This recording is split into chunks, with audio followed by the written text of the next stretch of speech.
noite a todos.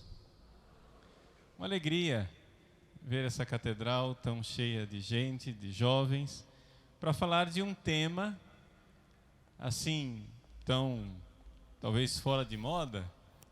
Nós agradecemos imensamente o Centro Dom Bosco por ter nos dado a graça de podermos agora em português, numa edição acessível a todos, ter esta obra grandiosa de um doutor da Igreja, Santo Afonso Maria de Ligório. E por que essa obra? Por que é tão importante?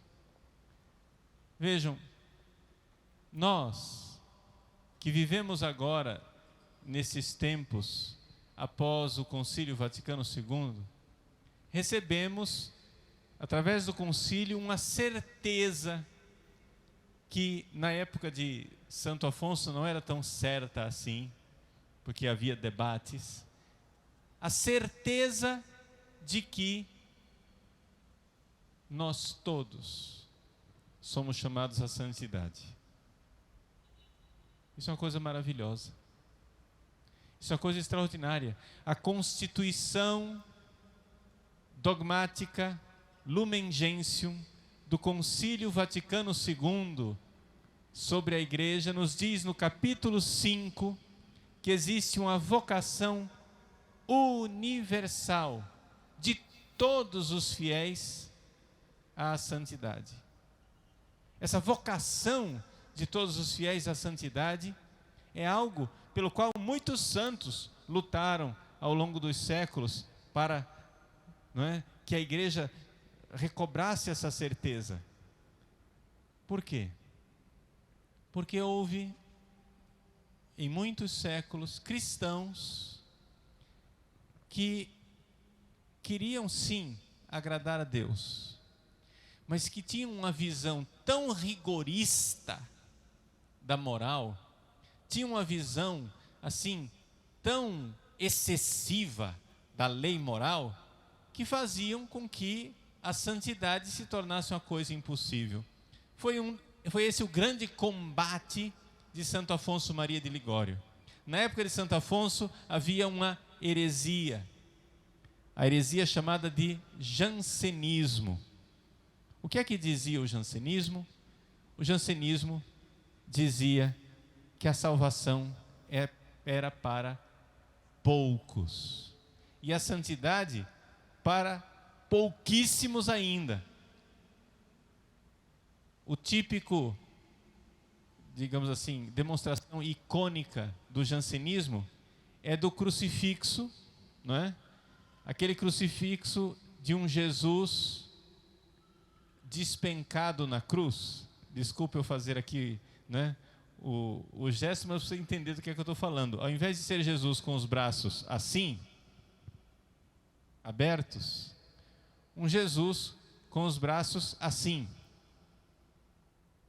Ele está crucificado, mas ele está, aspas, despencado na cruz, assim, para baixo. O que é que isso significa? Significa esses braços estreitos, que a salvação é para poucos. Ao invés de ser esse abraço amplo do Cristo Redentor, aqui do Rio de Janeiro, Jesus, que sobre a Baía da Guanabara abre amplos seus braços e diz: vinde a mim todos vós com os vossos fardos pesados, e eu vos aliviarei. Aprendei de mim, que sou manso e humilde de coração. Tomai sobre vós o meu jugo, porque o meu fardo é leve, o meu jugo é suave. Vinde a mim todos, todos.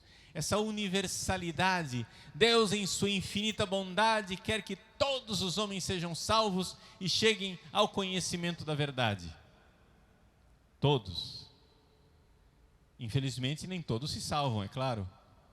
Sabemos não porque há uma revelação divina a esse respeito, sabemos porque a gente enxerga que miseravelmente, infelizmente, desgraçadamente, São tantas as pessoas que viram as costas para Deus. Mas Deus quer que todos sejam salvos. E aqueles que aceitam o caminho da salvação, aqueles que aceitam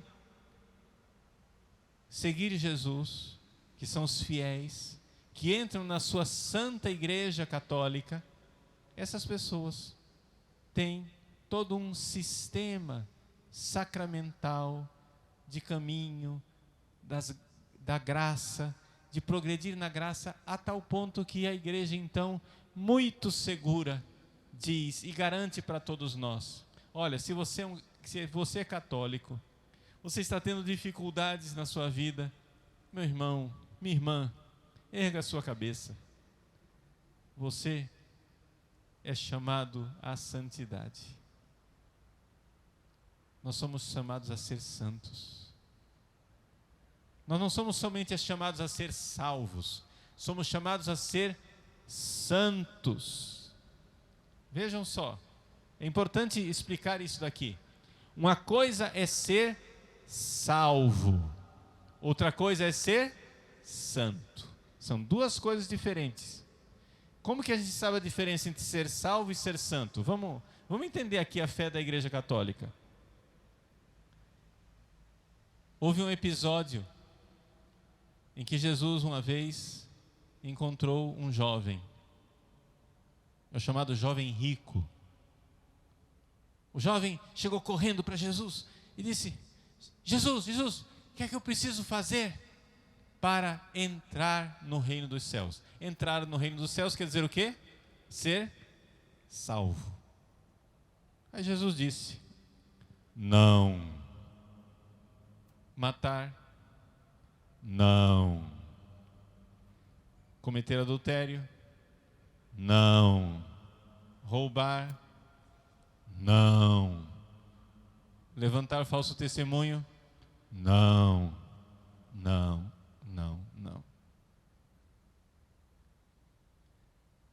Essas leis morais, elas têm uma finalidade. É garantir que você esteja em estado de graça, para que você possa morrer em estado de graça. Mas aí, Jesus quis fazer um acréscimo, uma coisa que o jovem não tinha perguntado. O jovem perguntou: o que é que eu devo fazer para entrar no reino dos céus? E Jesus disse qual é a lei. O jovem então disse: mas eu já cumpro isso desde pequenino. E o evangelista São Marcos diz assim: e Jesus olhou para ele e o amou. Você gostaria de receber esse olhar amoroso de Jesus? Que Jesus olhasse para a sua vida e dissesse, e amasse, aprovasse a sua vida. Jesus olhasse para o seu coração e se alegrasse com o seu coração. Quem não gostaria de receber esse olhar amoroso de Jesus? Quem gostaria de receber aqui, levanta a mão. Quem gostaria de receber esse olhar amoroso de Jesus? Todos nós. Mas, ou seja, com esse olhar, Jesus garantiu que esse jovem estava salvo. Mas, Jesus disse: então te falta uma coisa para seres perfeito. Perfeito quer dizer santo. Ou seja, uma coisa é ser salvo. Salvo você já está, ótimo. Naquele momento, pelo menos ele estava no caminho da salvação. Agora, você tem que ser santo. Vai e faz aquilo que você não é obrigado a fazer. Vá e faça generosamente aquilo que não está no preceito, aquilo que não está na lei, aquilo que não é obrigatório. Vai e vende tudo o que você tem. Ninguém é obrigado a vender tudo o que tem. Não existe nenhuma lei moral que diga isso. Pois bem, diante desse convite, o jovem rico se afastou triste, com tristeza. Vamos supor que esse jovem rico estivesse aqui na Catedral de São Sebastião do Rio de Janeiro. E ele viesse se confessar com um dos padres que estão aqui. Aí ele se confessa. Acabou de receber o perdão dos pecados. Uma confissão linda, válida, maravilhosa. Aí ele levanta do confessionário com aquele mesmo coração de quem se entristeceu, que não queria fazer o que ele não era obrigado a fazer. Ele se levanta do confessionário, dá 3 passos e puf, cai seco no chão, morto, morreu. Pergunto: esse jovem está salvo, sim ou não? Sim ou não? Sim, acabou de sair do confessionário, a confissão foi válida. Ele vai para o céu, sim ou não? Não. Ele não vai para o céu. Ele está salvo, mas ele não vai para o céu. Ele vai para o purgatório. Por quê? Por causa daquele coração entristecido e apegado aos bens materiais. Como é que você vai para o céu? Você vai para o céu imediatamente. Para você morrer agora e ir para o céu imediatamente, você precisa amar a Deus de todo o coração, com toda a sua alma, com toda a sua força, com todo o seu entendimento. Você precisa amar a Deus sobre todas as coisas. Mas o nosso coração, infelizmente, é um campo de batalhas. Nós amamos a Deus, mas quantas vezes nós nos esquecemos dele, é ou não é verdade? Nós somos generosos, mas às vezes dá uns apegos assim. Nós perdoamos, mas às vezes fica aquela mágoa roendo o nosso coração. Nós carregamos a cruz, mas às vezes uma impaciência. Esse campo de batalhas que é o nosso coração, ele não pode entrar no céu desse jeito. Nosso coração precisa ser purificado, porque o céu é o lugar da paz. Dai-lhe, Senhor, o repouso eterno. Essa paz, a paz de estar em Deus completamente, não pela metade. Porque nós estamos com Deus. Se você está em estado de graça, você está com Deus. Mas tem tanta coisa dentro de você que ainda não foi completamente para Deus. Você é um campo de batalhas. O Concílio Vaticano II diz: nós todos somos chamados a ser santos. Quer dizer o quê? A acabar com essa batalha aqui na terra ainda e amar a Deus de todo o coração. Nós somos chamados à santidade. Dentro desse projeto lindo, maravilhoso, de busca da santidade, porém, a gente precisa, então, de alguns pré-requisitos, tá? Nós somos seres humanos. O que é a santidade? A santidade é a gente estar unido com Deus, daquela forma linda que nós ouvimos no Evangelho de ontem, da transfiguração. Jesus radiante. Veja, a humanidade de Cristo, porque ela está unida à pessoa do Verbo, da segunda pessoa da Santíssima Trindade, ele que está unido, desculpa a linguagem teológica, pelo mistério da união hipostática, desculpa a linguagem, né? Jesus que está tão unido, o ser humano, Jesus, está tão unido a uma pessoa divina, a pessoa do Filho, que ele irradia essa luz. A humanidade divinizada, a humanidade unida, isso é um santo. O santo é aquela pessoa que deixou Deus transformar o seu coração. Mas como que chega nisso, padre? Espera lá, calma. Deixa eu explicar primeiro o que é a santidade. Porque existe a santidade, gente. Infelizmente, eu não sou santo.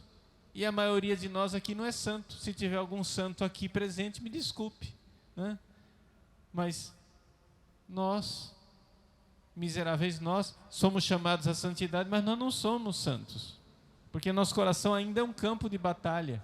Se eu morresse agora, eu me confesso toda sexta-feira. Me confessei sexta-feira passada. Não quero ser presunçoso. Ninguém pode garantir que está em estado de graça 100%. A gente pode ter certeza moral, mas certeza 100% não tem. Então eu acho, não quero ser presunçoso, acho que estou em estado de graça. E que se eu morresse agora eu estaria salvo. Espero em Deus Nosso Senhor, é a minha esperança. Tá? Pelo amor de Deus, não quero ser presunçoso. Mas, embora não tenha muito certeza da minha salvação, eu tenho certeza absoluta que se eu morresse agora e estivesse salvo, eu tenho certeza absoluta que eu não vou para o céu. Que é isso, padre? Claro, certeza absoluta. Eu vejo meu coração, você não está vendo meu coração. Por fora, bela viola. Por dentro, pão bolorento. Você não está vendo meu coração? Meu coração ainda é um campo de batalha, muitas vezes, em muitas coisas, evidente. Eu não sou santo. Agora, o que acontece? O que é um santo? Existem pessoas, gente, que são tão unidas a Jesus. Nós somos unidos a Jesus, mas a nossa união, entendeu? É como uma conexão de internet, né? Às vezes sim, às vezes não, né? Às vezes perde o sinal assim, pronto, offline. A gente está unido a Jesus, mas a nossa união é meio capenga, entendeu? Você está lá, 4G, unido a Jesus. Daqui a pouco passa 3G. Daqui a pouco some o sinal da internet, você fica só com um pauzinho lá no seu celular.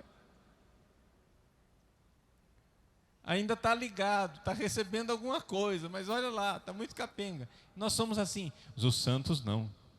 Os santos de sétima morada, os santos, eles passaram por um processo de transformação. E que é essa transformação? Eles foram se unindo a Jesus, eles foram sendo tão generosos, e a graça de Deus foi sendo tão abundante em cada um deles, que um santo é como uma barra de ferro que você joga no fogo.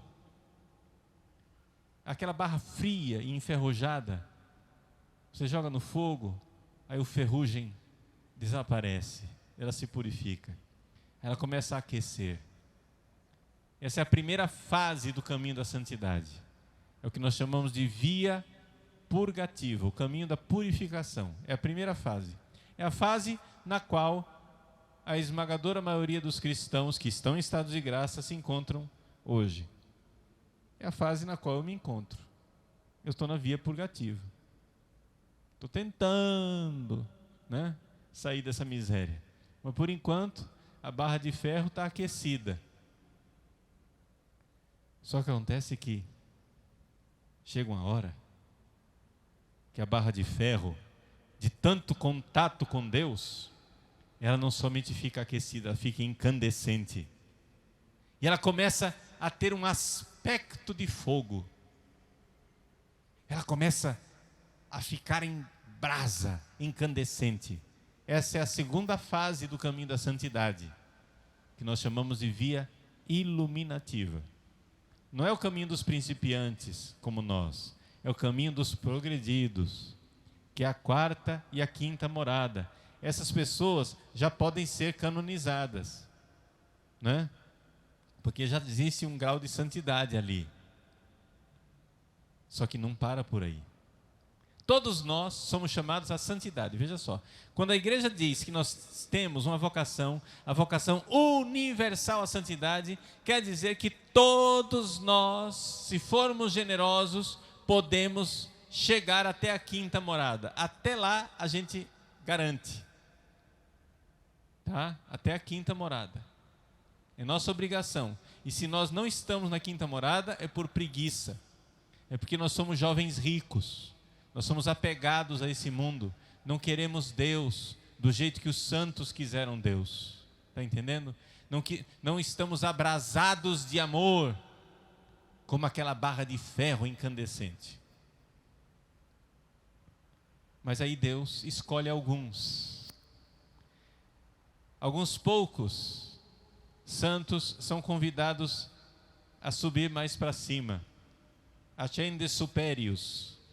Sobe mais, vem mais. E aí a barra de ferro começa a derreter. E quando ela derrete e se funde, ela já não parece mais ferro. Ela mais parece fogo do que ferro. É a divinização. É o ser humano transformado em fogo divino. É o ferro que virou fogo. É o santo que foi divinizado. São os santos de sexta e sétima morada. Santo Afonso Maria de Ligório é um santo de sétima morada. É um desses eleitos de Deus. Com um coração abrasado de amor por nosso Senhor, que queria levar os cristãos para a santidade. Mas como ir para a santidade? Bom, primeira coisa, você precisa entender que você precisa estar em estado de graça. O livro de teologia moral foi escrito por Santo Afonso para garantir que os confessores não fossem nem rigoristas e nem laxistas. Porque aqui precisa de uma sabedoria. Isso é como educar um filho. Se você aperta demais, é ruim. Se você larga, também é ruim. Tem que ter aquela sabedoria. E Santo Afonso então tem esse equilíbrio como um bom pai. Ele conseguiu fazer esse livro de teologia moral para ensinar aos confessores que eles devem fugir daquele rigor, daquele rigorismo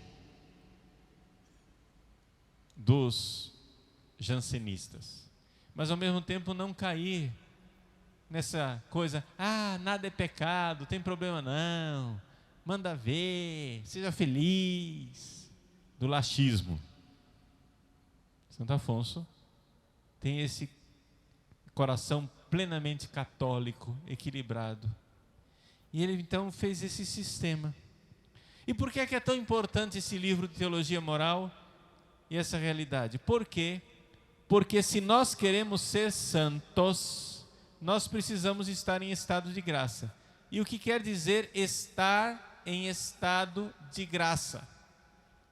Estar em estado de graça, gente, significa que você está com o seu organismo espiritual íntegro e você pode buscar a santidade. Deixa eu explicar o que é um organismo espiritual. É como se dissesse assim: o seu avião vai lá para o check-up e os mecânicos olham e veem que está tudo certinho. O seu avião está inteiro para voar. Ele ainda está no chão, mas ele está inteiro. Mas pelo menos ele já está inteiro. Ele pode voar, não está voando, porque você não é santo. Você tem que aprender a voar. Mas o avião está inteiro. Deixa eu explicar mais profundamente essa história de organismo espiritual. Veja só, como é que você pode mover uma coisa? Sei lá, eu pego aqui esse copo. Eu peguei o copo com violência. Não, padre, o senhor pegou com delicadeza. Não, eu peguei com violência. Eu fiz violência no copo. O copo não pediu para vir. Ele veio porque eu estou mandando nele. O copo não tem um organismo. O copo, ele é objeto de violência. Se eu pegar uma cadeira aqui e arrastar a cadeira, eu estou fazendo violência com a cadeira. A cadeira não corresponde. Mas existem, por exemplo, os organismos animais. Como que você move um organismo animal sem violência? Você chega em casa e fala para o seu cachorrinho: vem cá, vem cá, vem cá, E ele corre, alegre, faceiro, com o rabinho abanando assim e pula no seu braço. Você moveu o cachorro, mas não moveu com violência. Você chamou. Ele tem um organismo. Ele captou o seu apelo porque você está com um osso na mão, ou porque você está dando ração para ele, ou porque você vai dar carinho para ele e ele é todo dengoso e gosta de chamego, não é? Ou seja, o organismo animal, ele reage a uma lei básica. Qual é a lei básica do organismo animal? Foge da dor, busca o prazer. Esse é o organismo animal. Essa é a lei do nosso cérebro animal. Então quer dizer o seguinte: você quer mover o cavalo? Você pode pedir para o cavalo puxar a sua charrete. Como? Você dá uma chicotadinha, ele foge da dor, e fugindo da dor ele trabalha para você puxando a charrete, porque a lei dele, ele não é livre, ele foge da dor sempre. Tac! E ele vai. Organismo animal. Ou então, busca o prazer. Você coloca na frente dele uma vara de pescar, com um milho, ele está com fome, ele vai e busca o milho, ele quer morder o milho, e ele puxa a charrete do mesmo jeito. É um organismo animal, que está sendo movido. Você não está fazendo violência com ele, no sentido estrito da palavra. Você só está movendo e tocando o apelo dele. Ora,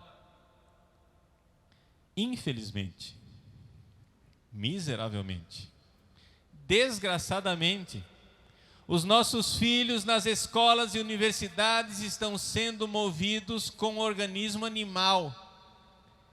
Nossos filhos estão sendo educados como bichos. A maior parte dos professores treina os nossos filhos como se fossem a foca do circo. Como assim, padre? Veja só. Vou dar um exemplo universitário. Quem é universitário aqui, levanta a mão, por favor. Quem é universitário? Você vai reconhecer alguma coisa parecida na sua sala de aula. Vamos supor, o professor chega lá e ele lança um tema. Tem nada a ver com a aula dele, mas ele lança um tema. Ele chega e diz assim: o que é que vocês acham do casamento gay? Aí, o católico idiota levanta a mão e diz assim: eu sou contra. Como você é contra? Está escrito lá na teologia moral de Santo Afonso que é pecado, e quem faz isso vai para o inferno. O que é que o professor faz?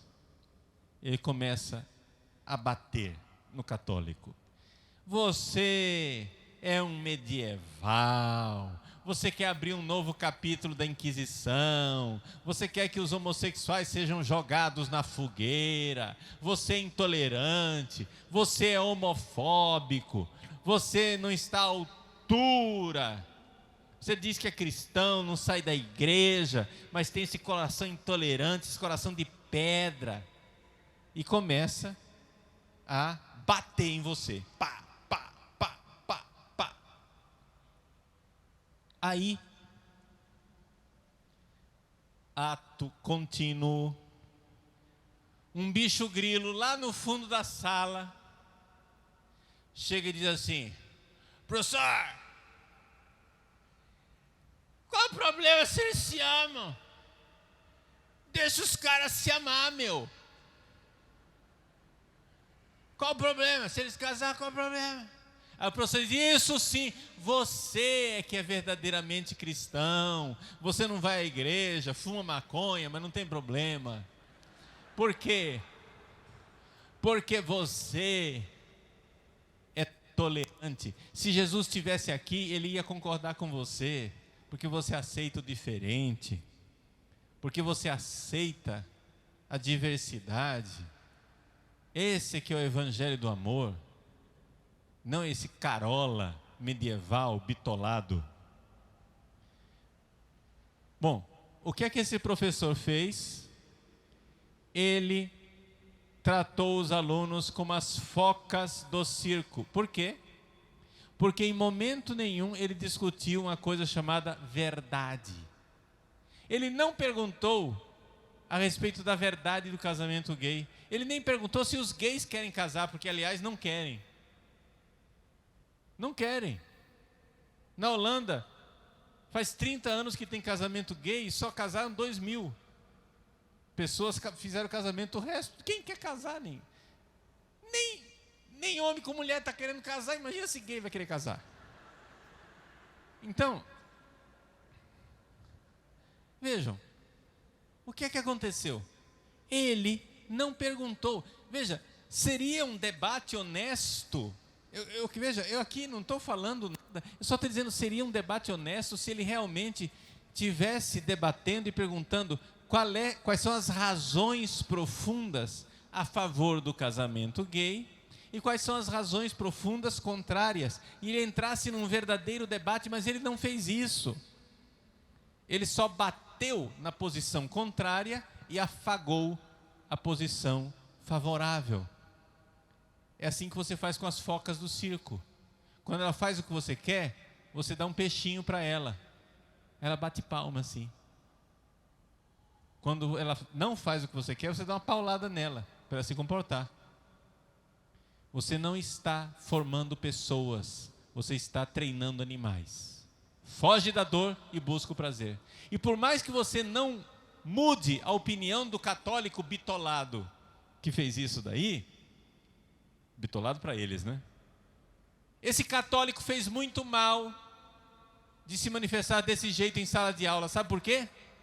Não, mas eu estava defendendo a fé. Não, você não estava defendendo a fé. Você estava sendo inocente e útil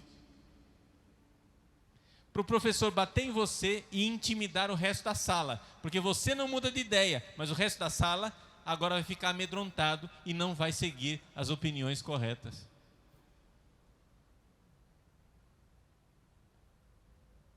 Como reagir assim em sala de aula? Só tem um jeito de você enfrentar esses professores. Você tem que encontrar outros colegas em sala de aula que concordem com a mesma ideia e vocês entram juntos. Sozinho, você vai ser simplesmente boi de piranha. Só tem um jeito, é nós nos organizarmos e entrarmos juntos na argumentação. E quando 5 ou 6 alunos começam a argumentar verdadeiramente, e não somente dizer, está escrito lá na Bíblia, ou está escrito no livro do Santo Afonso, mas argumentar inteligentemente, aí sim, você consegue alguma coisa. Aí você consegue atropelar o professor, que ele não sabe qual foi o trem que passou por cima dele. Vai ficar perdidinho, porque ele não tem argumentos. A maior parte deles não tem argumentos. Creia em mim. Acredite em mim. Então vejam só, qual é a forma de se mover os seres humanos? Existe o organismo animal, mas existe o organismo humano, natural. Como é que o ser humano é movido? Ele é movido pela busca da verdade e do bem. Quando o ser humano estuda, quando o ser humano vai em busca da verdade, e ele então, buscando a verdade, vê a luz da verdade e é atraído pela bondade daquilo que ele enxergou. É a investigação honesta, é a busca acadêmica, intelectualmente honesta. É assim que se movem os seres humanos. Mas infelizmente não tem mais ninguém ensinando assim. Como é que seria ensinar uma pessoa? Vamos supor, você é professor de matemática. Como é que se ensina matemática hoje em dia? É o seguinte, teorema de Pitágoras, anota aí. A soma do quadrado dos catetos é igual ao quadrado da hipotenusa. Usa essa fórmula que vai funcionar sempre e você passa no vestibular. Pronto, acabou. E o cara decora aquilo e acabou. Mas como é que você educa um ser humano de verdade? Você demonstra a verdade do teorema de Pitágoras. E você faz a pessoa ter a experiência da verdade. Você demonstra de tal forma que a pessoa diz, nossa, é assim e não pode deixar de ser assim. Ela enxergou a verdade.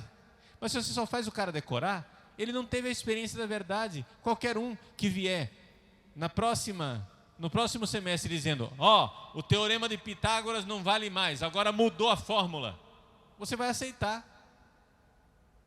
Mas se você tivesse visto a verdade e viesse alguém dizendo, mudou a fórmula, você ia chegar e dizer, parou, nada disso. Eu vi a verdade disso aqui, é desse jeito e não pode ser diferente. Para você mudar, você vai ter que me demonstrar o contrário. E aí você formou um ser humano. Vejam, como é que se movem os animais? Com o prazer e com a dor. Como é que se movem os seres humanos? Nós temos um organismo chamado alma. A nossa alma espiritual, ela tem inteligência para ver a verdade, ela tem a vontade para querer o bem. Então, é assim que se movem os seres humanos. Mas não são nenhum desses dois organismos que nos levam à santidade. Eles ajudam também, ou também atrapalham. Quando Deus já que Deus quis nos fazer santos, quando Ele quer nos mover para a santidade, Ele faz uma coisa. Deus não quer nos mover com violência. Se Ele não quer nos mover com violência, Ele precisa colocar um organismo sobrenatural em nós. Deixa eu explicar. Mover com violência. São Paulo estava lá, indo no caminho de Damasco. De repente, uma luz, joga São Paulo no chão. Saulo, Saulo, por que me persegues? Quem és tu, Senhor, para que te persiga? Eu sou Jesus. Pronto. Deus fez violência com São Paulo. São Paulo não estava procurando Jesus. São Paulo odiava Jesus. São Paulo perseguia os cristãos. Ali foi uma conversão na base da violência. Deus pode fazer isso? Sim. Porque Ele é Deus. Problema, Ele não faz isso sempre. Não espere que uma luz vá agora, aparecer para você em plena Avenida Brasil. Não vai acontecer. É muito pouco provável que aconteça esse tipo de ato de Deus, que é um ato de intervenção divina. Deus nos atrai inicialmente de forma humana. Você acessa lá o site de um padre careca. Aí o padre careca começa a argumentar. Aí você diz assim, nossa, nunca tinha pensado nisso. O que é que eu estou fazendo? Eu estou movendo você com a luz da verdade. Eu estou movendo você com o organismo humano, argumentando. Aí você começa a ver aquilo, você diz, nossa, isso é bom. Você começa a amar aquilo. Aí daqui a pouco, você chega e diz, vou me confessar. Vou voltar à igreja. Ou então, se eu não era da igreja, era evangélico, ou ateu, ou à toa, eu decido ser católico e entro na igreja católica. Quem foi aqui que mudou de vida, assim, lentamente, através de argumentos, cada um pelo seu caminho, porque Deus tem vários caminhos? Quem foi que mudou de vida e voltou à comunhão plena com a igreja, ou entrou na comunhão plena com a igreja, através do apostolado do site padrepauloricardo.org? Levanta a mão.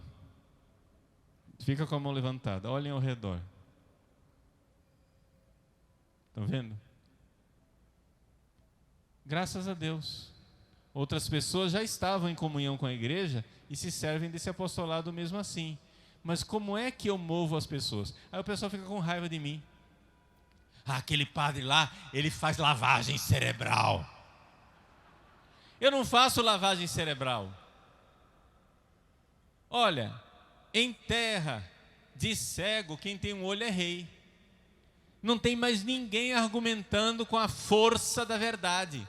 Ninguém é exagero, Ou seja, tem.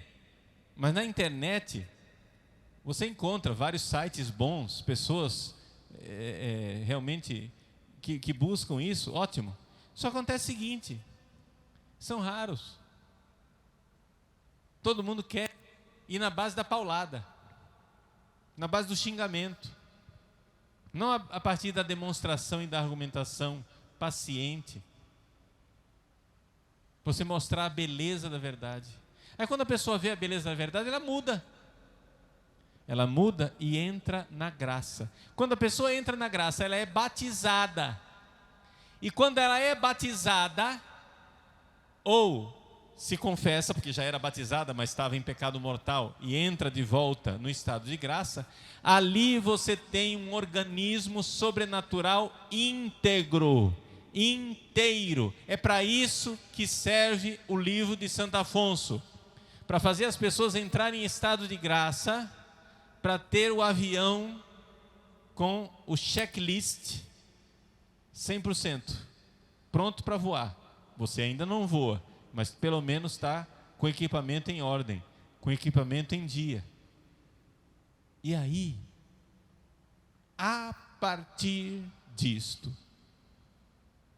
você pode começar o caminho da santidade. E como é que é o caminho da santidade? Bom, o organismo está lá. O seu cachorro está lá dormindo, o organismo animal está lá, mas você não está movendo ele. Você precisa acordar aquele organismo e dizer, vem cá, Totó, vem cá. Né? O cachorro da minha irmã chama véi, de velho, véi. Aí, véi, tudo bom, véi? Então, o cachorro da minha, vem cá, véi, vem cá. Você chama o organismo.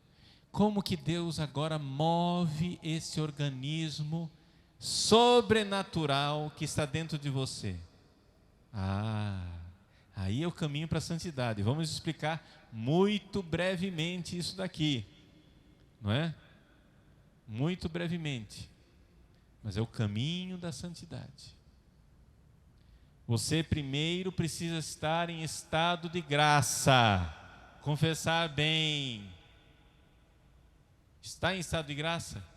Agora, meu irmão, minha irmã, a melhor maneira de você começar o seu caminho para a santidade é confessar, comungar, confessar, comungar, confessar, comungar, confessar, comungar, confessar, comungar, confessar, comungar, começar, mas comungar bem, porque você precisa ser movido por Deus.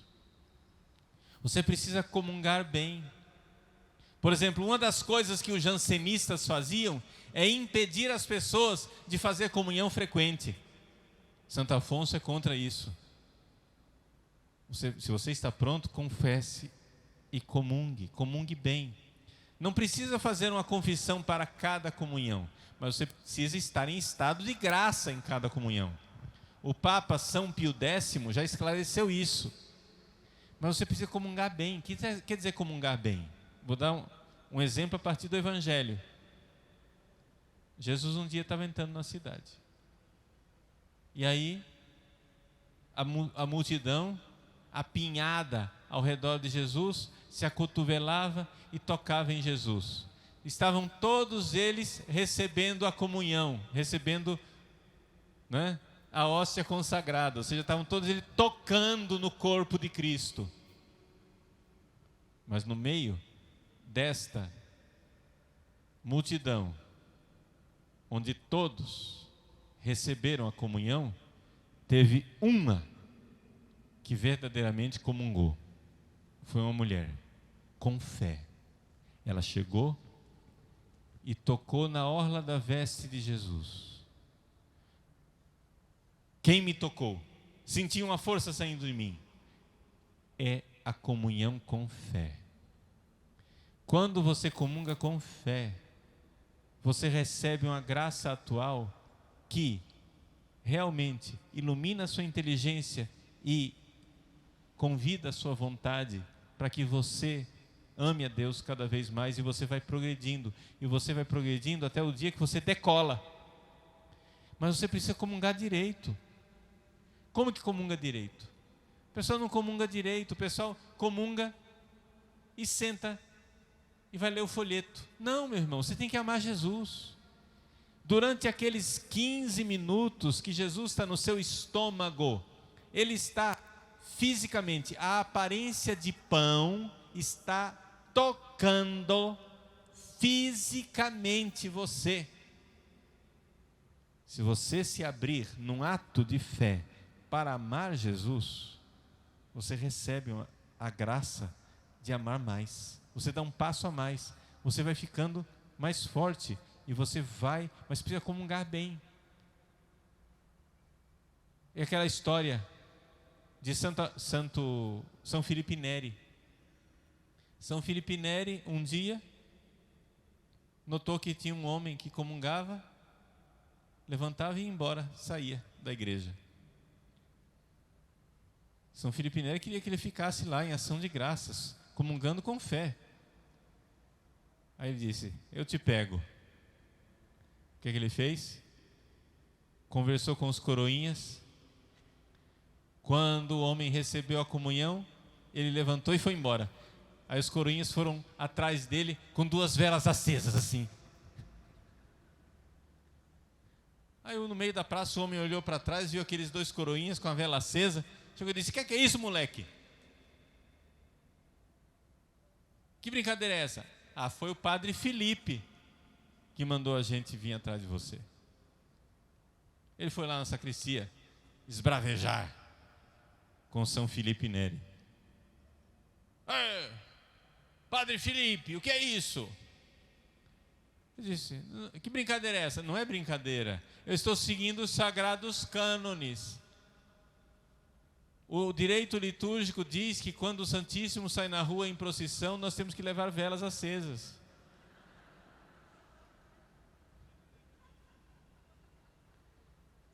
Então, você não pode terminar a missa. O padre diz: ide em paz e o Senhor vos alcance, né? Porque já vai lá longe. Se você comunga, você precisa comungar com fé.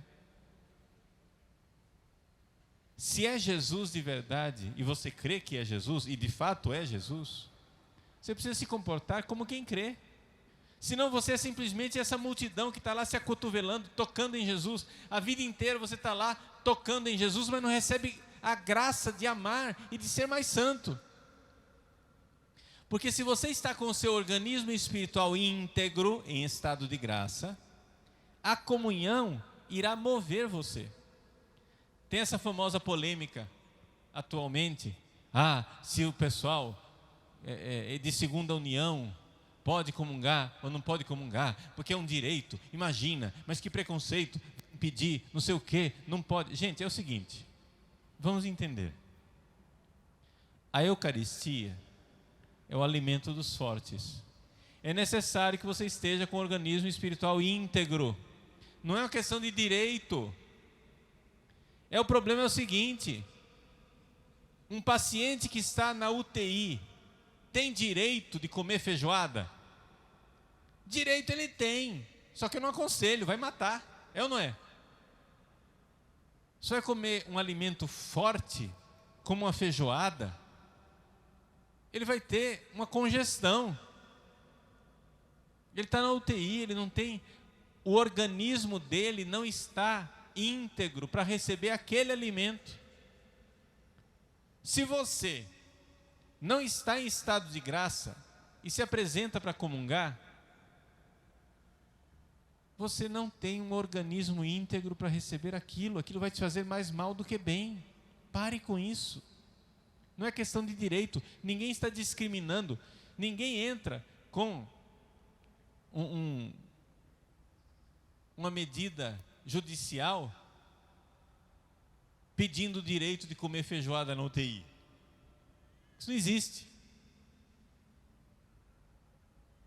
Então, Santo Afonso escreveu esse livro para garantir que os confessores pudessem ajudar as pessoas a manter o organismo espiritual íntegro, para que através da integridade desse organismo espiritual, que nós chamamos de estado de graça, esse organismo pudesse ser movido. Se o meu cachorrinho está com a pata quebrada, não adianta eu ficar dizendo: vem cá totó, vem cá totó. Ele não vai se mover.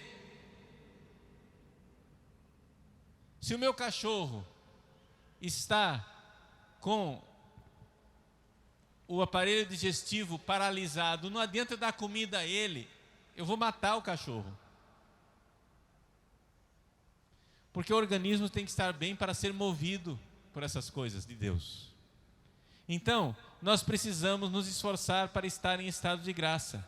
Nós precisamos nos esforçar para voltar à plena comunhão com a igreja, confessar, estar sempre pronto para comungar bem e comungar com fé. Esse é o primeiro passo no caminho da santidade. Existem mais passos, mas se você fizer isso, você já está começando muito bem. Comungar bem.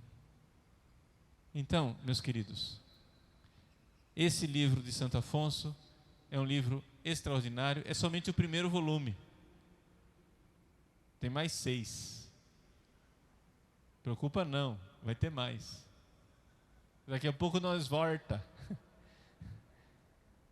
O Centro Dom Bosco está querendo lançar o segundo volume ainda esse ano, se for possível. Tá? Vamos então nesse caminho. É importante isso, nós nos darmos conta dessa vocação fantástica e maravilhosa a qual nós somos chamados por Deus. Nós somos chamados a amar. É tudo questão de amor. A santidade é amor, gente. É amor. Mas nós não somos capazes de amar com nossas próprias forças. Se Ele não vier com a sua graça para nos erguer, para nos levantar com esse organismo sobrenatural ao nível de quem ama, nós nunca iremos amar. Mas que beleza, a igreja nos diz, o Vaticano II nos diz na Lumen Gentium, nós somos chamados a voar, nós não somos chamados a nos arrastarmos no chão como serpentes, somos chamados a voar como águias. Essa é a maravilha, essa é a nossa santa vocação. Então, uma alegria muito grande estar com vocês aqui nessa noite, que Deus abençoe a todos e a cada um de vocês, e eu quero agradecer a vocês uma coisa. Vou chegar aqui bem pertinho para dizer. É o seguinte. Vocês me veem, muitos de vocês me veem todos os dias. Quem que me vê todo dia aqui, levanta a mão. Quem me vê todo dia? Muito bem. Vocês me veem todos os dias. Mas eu não vejo vocês.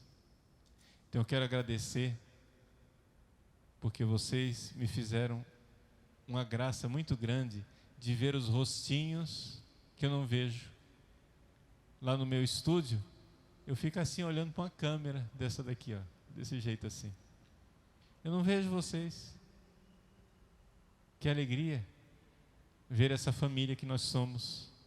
Me faz um bem espiritual muito grande estar junto com vocês. Então quero agradecer e quero pedir. Vamos rezar sempre uns pelos outros. O site padrepauloricardo.org é um instrumentozinho de nada, nas mãos da graça de Deus. Deus faz as coisas. Deus usa os pequenos instrumentos. Mas Ele faz isso através da graça. Então, nós temos um segredo no nosso site. O segredo são as milhares de pessoas de joelho no chão, rezando pela conversão uns dos outros. E essa oração vale mais.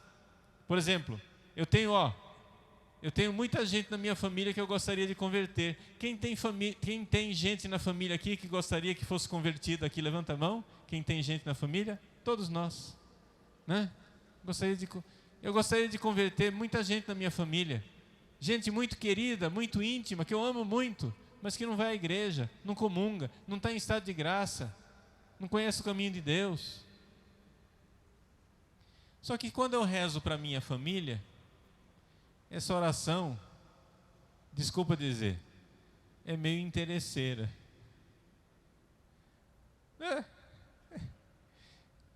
Cicero pro domo sua, se diz em latim, né? Cícero puxa a brasa para sua sardinha, né? Pois bem. Mas quando você reza pela minha família, essa oração é desinteressada. E quando eu rezo pela sua, essa oração é desinteressada. E essa oração vale mais. Essa oração é mais caridosa. Então vamos rezar uns pelos outros. Entra nessa corrente de oração. Vamos entrar nessa grande... Agora que nós nos vimos nessa noite, né? Vê a minha cara. No site você vê melhor, vê de perto, etc. aqui, né? Mas ver a minha cara não é grande novidade. Mas eu ver o rosto de vocês e ver essa grande família que nós somos. Deus abençoe vocês. Continuem apoiando o Centro Dom Bosco nessa obra extraordinária e que Nossa Senhora seja a nossa proteção.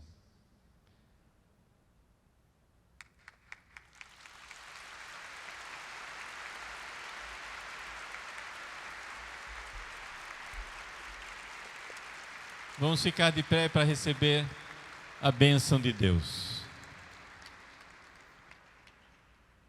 O Senhor esteja convosco. Debaixo de vossa proteção nos refugiamos, Santa Mãe de Deus. Não desprezeis nossas súplicas e nossas necessidades, mas livrai-nos sempre de todos os perigos, ó Virgem gloriosa e bendita. Abençoe-vos o Deus Todo-Poderoso, Pai e Filho e Espírito Santo. Amém. Deus abençoe a todos vocês.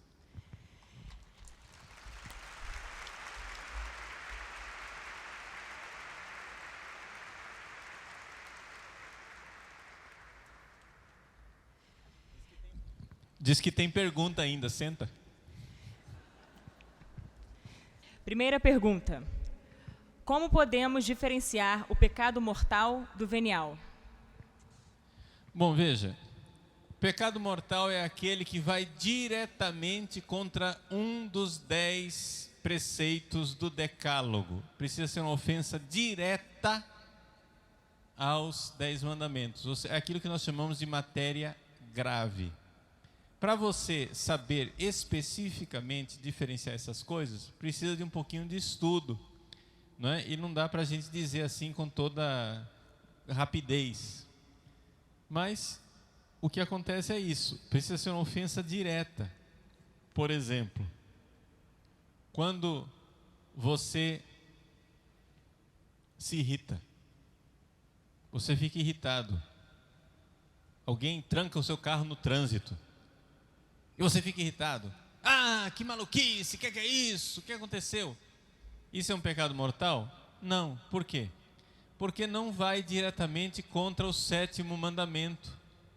Não matar. Você não desejou mal para aquela pessoa. Você não matou aquela pessoa no seu coração. Você só ficou irritado. Se foi só uma irritação, não foi nem pecado, foi somente uma desordem. Se foi uma irritação em que você realmente, num certo momento, sem desejar o mal para a pessoa, mas, assim, xingou, falou uma coisa assim, indevida, tem ali um pecado venial, não é? Mas, o que acontece é que você não pecou mortalmente. Então, porque não foi direto contra. Mas se você desejou, eu quero que você morra, seu desgraçado, seja enforcado nas suas próprias tripas. Bom, então você pecou mortalmente, porque você foi contra um dos 10 mandamentos diretamente. Você desejou a morte daquela pessoa. Tá? É isso. Segunda pergunta: como podemos garantir que a confissão foi válida? Ave Maria. Veja, existem algumas coisas para a validade da confissão. Primeira coisa, o óbvio. É necessário que seja um sacerdote validamente ordenado e um sacerdote que tenha a faculdade de ouvir confissão. Geralmente, a maior parte dos padres tem faculdade de ouvir confissão, mas existem padres que, por algum delito grave, a igreja tirou essa faculdade deles, então a confissão não seria válida se é um sacerdote que não tem a faculdade devida. Segunda coisa, o padre precisa pronunciar a fórmula básica da absolvição, que é em português ou em latim, ou em qualquer outra língua válida, né? Dizer: eu te absolvo dos teus pecados em nome do Pai e do Filho e do Espírito Santo. Amém. Essa é a fórmula válida, o mínimo. Pelo menos isso daí tem que estar lá. Isso da parte do sacerdote. Da parte do penitente, é necessário que haja uma disposição de deixar todos os pecados graves de uma vez e para sempre. Não tem esse negócio de chegar e dizer: olha, eu roubei 10 laranjas hoje, mas estava tão gostosa, amanhã eu vou roubar de novo, o Senhor já absolve as laranjas que eu vou roubar amanhã. Isso não existe. Tá? Você tem que ter uma disposição interior. Mas padre, eu não sei se eu estou arrependido, porque eu não sinto. Veja, vamos distinguir o que é arrependimento. Arrependimento, tá? Não é sentimento. Arrependimento é uma detestação daquele ato. Deixa eu explicar. Vamos supor que eu seja viciado em drogas. Eu gosto do negócio, é muito gostoso, eu quero continuar. Mas acontece que a revelação de Deus, a moral da igreja, o meu confessor me diz que aquilo é pecado, e eu creio na igreja. E portanto, se Deus me manda detestar, eu detesto isso com um ato de vontade, embora eu continue achando que é gostoso. É um ato de vontade que diz: não vou mais, porque eu creio que Deus me ama mais. Eu sou meu inimigo, Deus é meu amigo. Deus é meu amigo e Ele me diz o que é mal. Então eu vou e detesto com um ato de vontade. Quantas e quantas pessoas, por exemplo, inveteradas em certos vícios, como sexo fora do casamento, masturbação, pornografia, ele continua gostando da coisa. Ele continua gostando. Mas arrepender-se não é dizer: eu não sinto mais prazer, eu não gosto mais. Não, você continua gostando. Arrepender-se é chegar e dizer: Deus está me mandando detestar isso, portanto eu detesto e eu não quero nunca mais pecar. Agora, é importante a disposição de nunca mais pecar, nunca mais voltar a pecados graves. Padre, mas isso é impossível. Não é impossível, é a coisa mais lógica que existe. Vamos lá, quem é casado aqui, levanta a mão. Se o seu cônjuge, Deus me livre, se o seu cônjuge traísse você, aí o seu marido chega e diz assim: meu bem, eu estou arrependido, prometo, com a vossa graça, me esforçar para ser bom. Você ia perdoar um desgraçado? Você trate de prometer que você nunca mais vai me trair, seu infeliz. É ou não é verdade? Aí as pessoas até modificam o ato de contrição. Eu já vi ato de contrição assim: prometo com a vossa graça me esforçar para ser bom. Mas esforçar para ser bom? Mas que diabo de ato de contrição é essa? Meu filho, prometo, auxiliado pela vossa graça, nunca mais pecar. Minha esposa querida, eu prometo nunca mais te trair. Você não chega e diz: cuspi na cara da minha mãe. Aí chega e diz assim: mãe, eu vou me esforçar para não fazer mais. Não, você trata de prometer que nunca mais vai cuspir na minha cara, seu moleque. É ou não é verdade? É nunca mais. Então tem que haver uma disposição de deixar todos os pecados mortais de uma vez e para sempre. Não, mas deixa eu cuspir só um pouquinho. Não dá. Se você está arrependido, é de uma vez e para sempre. Essas são as disposições. E é claro, é evidente que essa pessoa que vai se confessar, ela tem que estar batizada, né? Ela tem que ser batizada. Se não for batizada, não adianta. Então tem que haver disposição, arrependimento. Então a matéria de uma confissão é o pecado arrependido. Arrependido. Tá bom? Bom, chega. Não vou entrar em detalhes, senão o negócio vai para... Terceira pergunta: quais caminhos podemos trilhar para chegar até a quinta morada? Ave Maria, cheia de... Você não está querendo nada, né? Cada pergunta que é uma enciclopédia aqui. Vejam. Na verdade, nós precisamos começar a ser generosos com Deus. O que é a primeira morada? A primeira morada é estar em estado de graça. Se você está em estado de graça, você está pelo menos na primeira morada.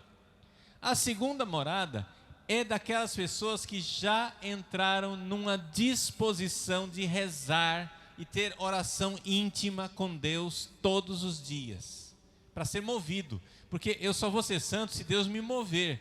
Nós não somos pelagianos, não existe santidade que sai do esforço humano, a santidade vem da graça. Então você precisa ser um mendigo da graça de Deus, pedindo a graça de Deus todos os dias. Segunda morada é pedir a graça todos os dias, ou seja, ter uma vida de oração robusta, consistente, né? No meu site nós iniciamos aquela campanha lá, hashtag Projeto Segunda Morada, né? Por quê? Para as pessoas começarem o caminho. E o que? De rezar todos os dias. Rezar não quer dizer terço, não é novena, nada disso. Rezar aqui eu estou dizendo oração íntima. Oração onde você realize um ato de fé exercida, que quer dizer, Deus ilumina a minha mente e convida a minha vontade. Essa é a segunda morada. Se você fizer isso muito, você vai começar a ver que as virtudes começam a despontar na sua alma. E você começa a fazer um apostolado. Você começa a querer que as outras pessoas se convertam. Você começa a fazer coisas que você não é obrigado a fazer. Você começa a ser generoso num apostolado, numa doação, numa entrega, no amor ao irmão. Essa é a terceira morada, que vai purificando as suas paixões desordenadas. Quando as paixões desordenadas, você precisa ser contrariado. A terceira morada é isso. Você faz uma coisa, aí vem uma contrariedade. Deus vai contrariando a gente. Deus é ótimo. Eu costumo dizer que quando Deus entra em sociedade com o capeta, ninguém segura. Por quê? Porque Deus usa a rebeldia de Satanás, permitindo que ele nos contrarie. E a gente, contrariado, ama a Deus. E quando a gente ama a Deus contrariado, aquilo vai purificando nossas paixões desordenadas. Esse é o processo da terceira morada. A terceira morada ela é dividida em duas partes. O primeiro processo em que eu purifico ativamente, ou seja, um apostolado, uma generosidade, uma doação, uma entrega generosa.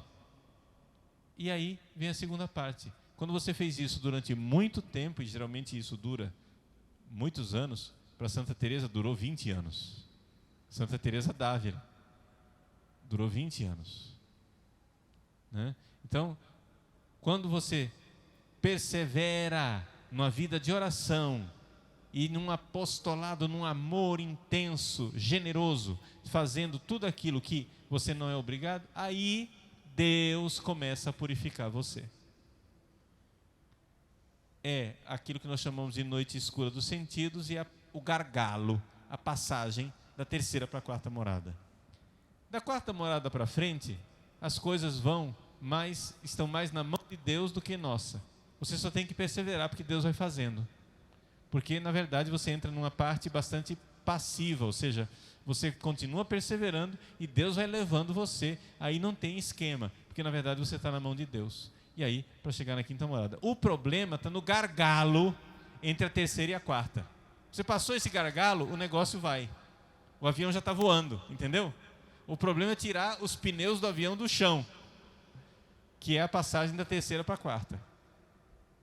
Então, por isso que nos meus ensinos eu insisto muito na história das primeiras moradas, primeira, segunda e terceira, porque são essas que nós realmente temos que fazer alguma coisa. A quarta e a quinta, as coisas vão indo, porque na verdade Deus é o protagonista do processo. Tá bom? É isso. Quarta e última pergunta. Como crescer espiritualmente através da oração? Para crescer espiritualmente através da oração, você tem que buscar, realizar um ato de fé exercida. O que quer dizer isso? Por que a gente diz que não vale terço, não vale novena, não vale liturgia das horas, tem que ser oração íntima. Por que a gente diz essa crueldade? Não é que não vale, vou explicar. Vou dar um exemplo prático, aí você vai entender o que é que a gente busca na oração íntima. Uma vez eu fui ao médico, eu tinha que fazer uma ressonância magnética. Aí você entra dentro daquela máquina e fica aquele negócio, toque, toque, toque, toque, trrr, toque, toque, toque, toque, toque, trrr. Aquele negócio lá não acaba nunca, né? Aí eu resolvi rezar o terço. Rezei o primeiro mistério, nascimento, o anúncio do anjo. Segundo mistério, a visitação. Quando eu anunciei o segundo mistério aqui na minha cabeça,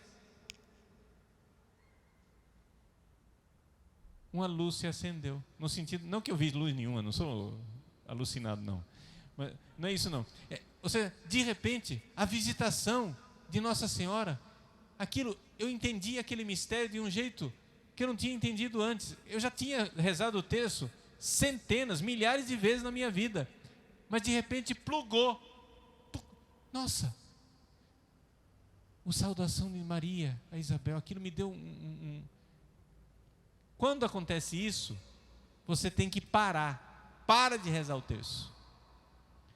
E fique ali meditando sobre aquela luz que iluminou a sua vontade e iluminou a sua inteligência e convidou a sua vontade. Fique ali saboreando aquilo, meditando aquilo. Você foi tocado pela graça. E é isso que faz crescer na oração. Então não é que o terço não vale, mas é que a maior parte das pessoas não reza o terço assim. Você foi tocado, aí você para e fica lá. Não, você foi tocado, você toca para frente, vai embora. Porque a finalidade do terço é terminar o terço. Tem que terminar. Então é por isso que a gente diz que terço não vale. Liturgia das horas, a mesma coisa. Eu saí de lá da ressonância magnética, aí fui fazer um exame de sangue. Estava lá na sala de espera. Peguei a liturgia, no aplicativo que eu tenho no celular, comecei a rezar. Quando eu pronunciei a primeira antífona, pac, plugou. O que é que eu digo plugou? Aquilo lá iluminou a minha alma. Eu vi aquela verdade lá da antífona. Nem lembro mais o que a antífona dizia. Mas naquela hora, aquilo falou no meu coração. Eu fechei o aplicativo e continuei rezando. Até que a infeliz da mulher lá me chamou para fazer o exame de sangue, atrapalhando a minha oração. Mas liturgia das horas vale, tá? Mas vale se você fizer assim. O problema é que nós padres que somos obrigados a rezar a liturgia das horas todos os dias, reza, vai, acaba logo, vamos embora. Então é por isso que a gente diz assim, normalmente a oração que a gente tem que fazer é aquela oração desinteressada. É aquela oração que você não tem obrigação de acabar com ela. É aquela oração que você tem que fazer livremente, generosamente, em que seja numa leitura da Sagrada Escritura, na Lexio Divina, seja na leitura de um livro espiritual como a Imitação de Cristo, a Filoteia, alguma coisa assim, você vai saboreando aquela verdade entendeu? E você não tem obrigação de ir para frente. Vamos supor, você leu o título. Se lendo o título você já viu uma luz ali, você para, fecha o livro e vai no seu diálogo com Jesus e aquilo lá ilumina a tua mente e convida a tua vontade. É isso que nós chamamos de graça atual. Graça atual é aquilo que pega o organismo, que é a graça habitual, e puxa ele um passinho a mais na graça atual. É isso que nós buscamos na vida de oração, e é esse tipo de vida de oração que nos faz progredir na santidade. Tá bom? Espero ter respondido vocês. Muito Deus obrigada. abençoe a todos. Pessoal, Deus abençoe. Eu queria dar um abraço em todo mundo, mas vocês são muitos. Tá bom? Que Deus abençoe todos e cada um, tá? Nossa Senhora os acompanhe de volta para casa.